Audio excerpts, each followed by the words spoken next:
É um recado bem legal. Sede santos. Sede santo, sede santo. Sede santo porque eu sou santo. Assim diz o Senhor. E hoje vamos aqui para mais um vídeo em que vamos gravar aqui, acho que é o quarto vídeo. Quarto vídeo sobre o plano de salvação, sobre o grande plano de salvação. Continuando ainda falando de um dos caráteres de Deus. Falamos do amor, né? Da santidade e da justiça. Hoje vamos falar da justiça e de quem Deus é. E Deus é santo. Sede santo. Diz para mim, quanto de dinheiro você tem? Quanto de joias, quanto de preciosidade, quanto de propriedade você tem? Quanto de tesouro você já guardou, já reservou? Quanto tem na sua conta bancária? Me fala para mim. Tudo que você tem, tudo que você possui, compra quantos minutos de paz? Quantos minutos de santidade? Quantos minutos de glória? Por quanto tempo vai durar isto? Então, reflita e abra a tua Bíblia em 1 Pedro, capítulo 1. 1 Pedro, capítulo 1, nós vamos ler o versículo, apenas o versículo 14 até o 16. Tudo bem? Vamos comigo? Como filhos obedientes, não se deixe amoldar pelos maus desejos que antigamente viviam, quando viviam na ignorância. Mas, sim, como santo, aquele que os chamou, quem chamou? Jesus. Quem nos chamou para a maravilhosa luz? Jesus. Sejam santos vocês também, em tudo que fizerem, pois está escrito, sejam santos, porque eu sou santo. O que está escrito? Sede santos, porque eu sou santo, disse Deus.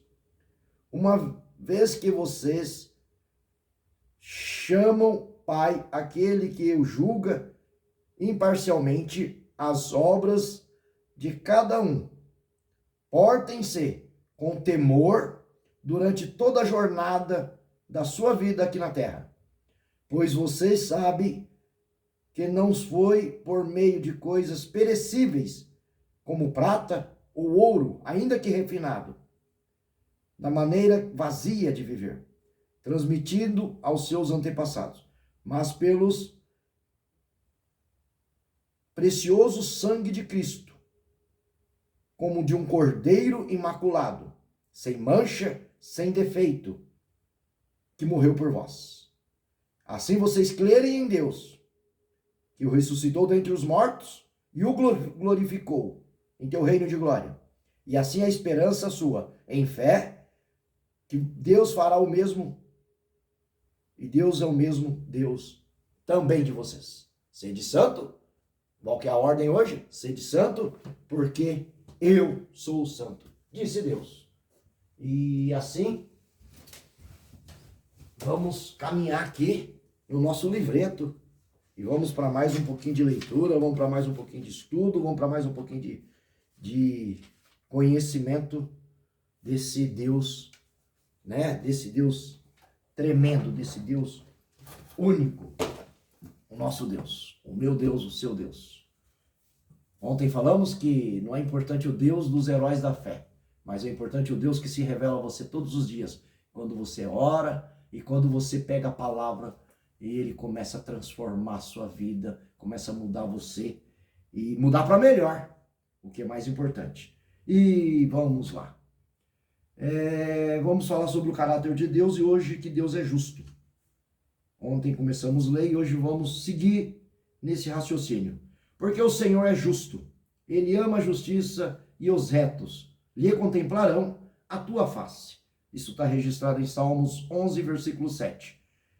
Eis a rocha, suas obras são perfeitas, porque todos os seus caminhos são justos. Os caminhos de quem é justo? Os caminhos de Deus. Deus é fidelidade.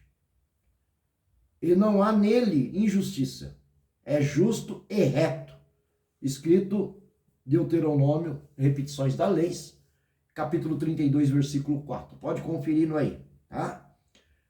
Esse vídeo você pode estar voltando, tá, né, para poder você estar fazendo os estudos e está buscando conhecimento. A justiça de Deus não apenas descreve seu caráter, mas também a relação dele com a sua criação, especialmente com a humanidade. De acordo com a Bíblia, Deus revelou sua vontade a todos os povos através de sua criação, registrando em Romanos 1:20 ao 32, e também através de suas consciências, Romanos 2:14 a 16. Ele se revelou mais claramente por meio de sua palavra, a Bíblia, Salmo 19, do 7 ao 11. E julgará cada pessoa de acordo com o padrão que tem sido revelado a eles. Lembra? Não é o Deus de A ou B, da igreja A, da igreja B, mas é o Deus, o seu Deus, que você busca todos os dias. Como Salmo 63, versículo 1. Eu tenho, ó Pai, ó Deus, ó Jeová, eu tenho sede e fome de ti. Faça essa oração hoje e Deus vai começar a mudar a tua vida. E para melhor, como eu disse. E julgará cada pessoa de acordo com o seu padrão, que tem sido revelado a ele. Virá um dia em que Deus julgará todos de acordo com os seus mais estritos padrões de justiça e equidade, recompensando o bem que é feito e castigando o mal. Deus é onisciente, onipresente e onipotente, soberano. Lembra que ele vê você quando pratica o bem e vê você quando pratica o mal. Então não adianta você, na frente das pessoas, ser uma coisa e no reservado ser outra. Você precisa ser íntegro, inteiro. E precisa lembrar que, ainda que o seu pastor, ainda que pessoas elevadas não estão te olhando, não estão te vendo, não estão te fiscalizando, o soberano, que é onisciente, onipresente, onipotente e está em todo lugar, não há como esconder de Deus, o olho dele está sobre você. E ele é que vai te julgar. E o Espírito Santo dele, que habita em nós, testifica de você para Deus. Então, quando às vezes as coisas não acontecem, quando às vezes as coisas estão difíceis, procura se autoavaliar, se autojulgar. E eu tenho praticado isso. E isso faz uma grande diferença, porque a gente vai se auto-julgando. Eu me olho para dentro de mim, olho no meu reservado, no meu secreto e começo a me consertar. Eu começo a me julgar à luz da palavra e começo a colocar em prática os acertos, para que o Senhor ouça as minhas orações, para que o Senhor me capacite, para que o Senhor me unge e para que eu não afaste de mim a presença do Senhor, porque Deus não habita o pecado. Falamos isso em vídeos passados. Vamos ler aqui. Mas o Senhor permanece no seu trono eternamente, trono que erigiu para julgar. Ele mesmo julga o mundo com justiça, administra os povos com retidão. Salmos 9, capítulo 9, versículos 7 a 8. Porque Deus há de trazer ao juízo todas as obras, até as que estão escondidas, quer sejam boas, quer sejam más. Eclesiastes 12, 14. Tá? Também Provérbios 5, 21, 15 e 13 também de Provérbios, e Hebreus 4, 13. O que é que o Senhor fará? Trará um dia a juízo no grande tribunal ou no dia a dia, tá? Às vezes coisas dão errada, é o juízo de Deus. Então, por quê? Porque a gente não está praticando o bem, não está dentro dos preceitos, dos mandamentos, dentro daquilo que Deus moldou para a gente. Então, ele faz a parte dele e nós fazemos a nossa. A graça é alcançada na medida da obediência. Então, é uma graça imerecida, assim, ninguém pode pagar, porque é um preço que eu e você não consegue pagar. Porém, eu posso afastar a graça de mim ou até perder. E eu posso também atrair. Então, escolhas. Tá? Vamos aprender a fazer escolha. Eu, o Senhor, esquadrinho os rins e os corações. Eu, o Senhor, dizendo o soberano, esquadrinho os rins e os corações. Há um propósito. Eu provo os pensamentos, e isto para dar a cada um segundo o seu proceder. Segundo o seu proceder, segundo como você vive, segundo como você pratica, segundo como você caminha nessa trajetória humana, né, rumo a esse Deus, rumo a esse propósito. Tá? Então, de acordo com o que você faz, segundo o seu proceder, segundo as suas obras, segundo o fruto das suas ações. Jeremias 17:10 registra essas palavras. E Hebreus 9:27. Tá? Vá anotando, se você passou, volta o vídeo e depois faz esse estudo para que o Senhor revele ainda de forma intencional a você e conserte você. Assim como tem feito comigo. E assim como eu tenho feito nessas meditações. Devemos sempre conhecer que julgamento de Deus sobre o homem não é injusto ou cruel, mas é uma consequência de seu caráter justo e uma parte necessária do seu governo. Um Deus que se recusasse a julgar a maldade não seria amoroso, bom ou justo. Uma criação onde a perversidade não fosse contida e julgada, logo se autodestruiria. Tá? As leis não é para nos destruir. A justiça não é para nos destruir. Pelo contrário, para manter o equilíbrio. Então, se fosse contrário, logo seríamos destruídos. Imagina o caos que não seria se não existisse leis de trânsito, se não existisse, né, diretrizes, se não existisse as lideranças. Imagina se as leis, como os 10 mandamentos, que hoje rege o mundo ainda, escrita pelo dedo de Deus, e que fóruns, que os tribunais usa como a palavra colocada na mão direita e feito juramento, né, dizer a verdade, nada mais do que a verdade, em pé, em reverência, e ainda se acontece, e ainda assim funciona em reinos, em estados. Então, mas se tudo isso não existisse, seria um caos. Imagina, né, o farol lá, farol verde, passagem livre, farol vermelho, parar, e farol amarelo, atenção. Então imagina se essa lei de trânsito não existe, quando não está existindo, então vai de qualquer jeito e pronto, acidente. Então a lei ela serve para pôr ordem, para comandar. Então, para quem pratica a lei, para quem vive princípios, para quem segue isso daí, percebe que isso é benéfico. Então, quando você vai para João 1 de João 5, versículo 3 e 4, eu vejo muitos cristãos falar que servir a Deus é difícil. Mas 1 João 5, 3 e 4 está bem claro. As leis do Senhor, os preceitos e os mandamentos não são penosos e não são difíceis. Ou seja, na medida que você aceita e que você vive e que pratica, eles se tornam para você prazeroso porque ele te protege. Porque as leis do Senhor, né? Quando você diz que ama a Deus, aí a gente vai para Deuteronômio 11:1 e para João 14:15.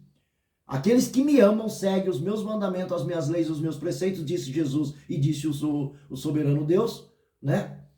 E praticam e fazem isso todos os dias. Ou seja, Deus não tem problema com o ego dele. Para você dizer que ama ele, você precisa cumprir os mandamentos dele. Na verdade, ele está te protegendo. Então, quando você fala que ama ele e você não pratica a palavra, você está mentindo para si próprio. Você não está dizendo a verdade, não está com a verdade. E a verdade não está em você, né? É o que a palavra diz. Não é eu que estou falando, é o que a palavra diz. Então, na medida que você... É igual, suponhamos aí, meu filho fala que me ama, mas ele não me obedece, ele não está dando prova de que me ama. Porque quem ama, obedece, quem ama, senta, ouve, quem ama, né? Tem atitudes de amor. Se a sua namorada, se o seu namorado fala que te ama, porém ele nunca manda uma flor, nunca lhe manda, uma palavra de cuidado, ele não te protege, qual a atitude de amor que ele está tendo? Ou seja, palavras vazias jogadas ao vento. E Deus exatamente não se engana. Quem pode enganar Deus? Eu? Você? Com certeza não. Com certeza não. Vamos lá. Devemos sempre reconhecer que o julgamento de Deus sobre o homem não é injusto ou cruel, mas é uma consequência do seu caráter justo e uma parte necessária do seu governo. Um Deus que se recusa a julgar a maldade, lembra que ele só julga a maldade? Deus é amor, mas também é justiça. não seria amoroso, bom ou justo. Uma criação onde a perversidade não fosse contida e julgada, logo se autodestruiria. Você já conheceu esse Deus? Uma coisa é falar de Deus, outra bem diferente é encontrar sua glória na Bíblia. Lembra? Spurgeon, ele diz, não é o Deus que o universo prega, mas é o Deus que você conhece através da Bíblia, através da palavra. Porque a Bíblia fechada é um livro comum, mas ela aberta é a boca de Deus falando ao seu coração, falando à sua mente, e que vai transformar você. Lembra disso? Você já fez esse convite? Você já conheceu esse Deus? O seu desejo é conhecer esse Deus? Tá fácil. Onde você está aí é só falar, Deus, eu quero te conhecer, eu desejo te conhecer, eu anseio por ti. E começa a ler a palavra. E se precisar da minha ajuda, conta comigo. Tá? Quando Deus é verdadeiramente conhecido, toda a humanidade se torna como... Toda a humanidade se torna como nada.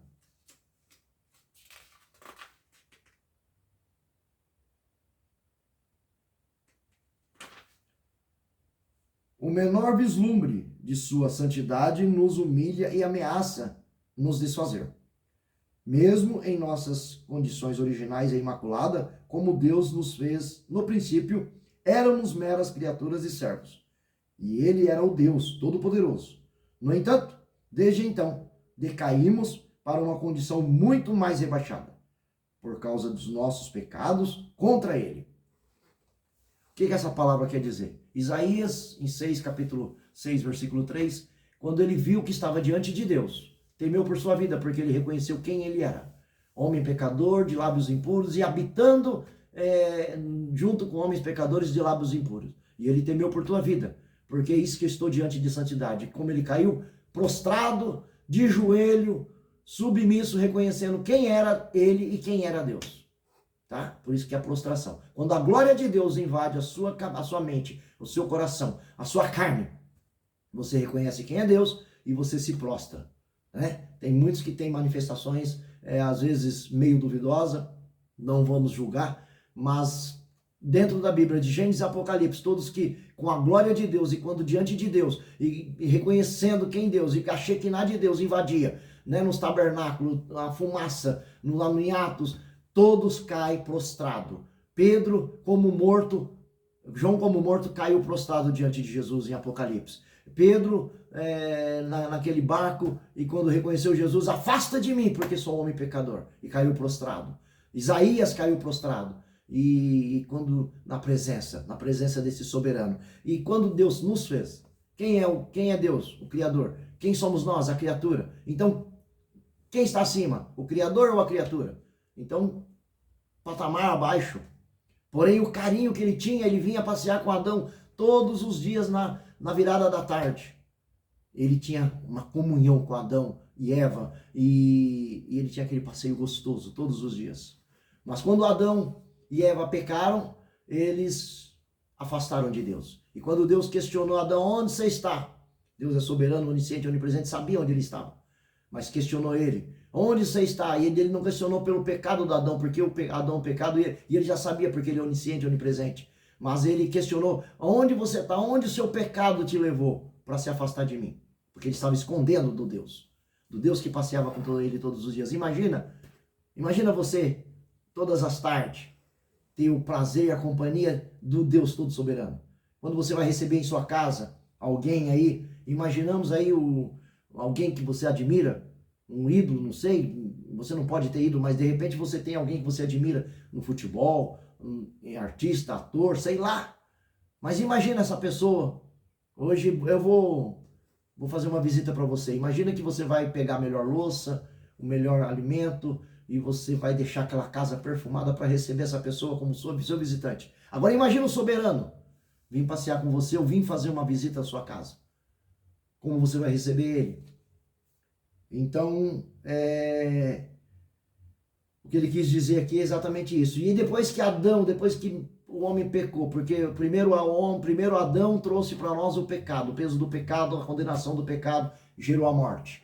Porque na medida que você comer o fruto, disse para Eva Deus, certamente vós vai morrer. E aí o diabo veio e falou para Eva que era mentira. E depois o que aconteceu? O pecado gerou a morte.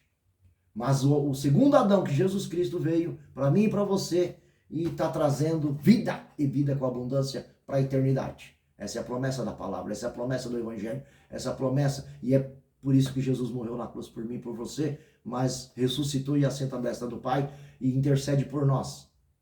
E o Deus Espírito Santo que ele enviou, hoje habita em nós, em todos que aceitaram. E ele traz o fruto, o amor, a paz, a longanimidade, a fé, a temperança, o domínio próprio. Ou seja, a capacidade, a força capacitadora para servir e em santidade. Sede santos, a palavra de hoje, 1 Pedro, capítulo 1, versículo 16. Sede santo porque eu sou santo, disse Deus. E assim terminamos esse vídeo e amanhã continuamos. Não, amanhã não, amanhã esse propósito que eu tenho com Deus é de segunda a sexta. Sábado e domingo é o meu momento com Deus, só eu e ele e eu.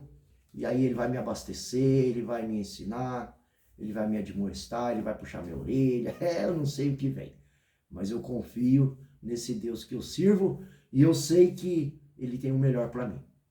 Então, ainda que seja um puxão de orelha, ainda que seja um castigo, uma prova, eu sei que ele está me levando para degraus maiores, para níveis maiores, de glória em glória, até que chega o dia perfeito. Que ele haverá de terminar a boa obra que começou em mim e em você.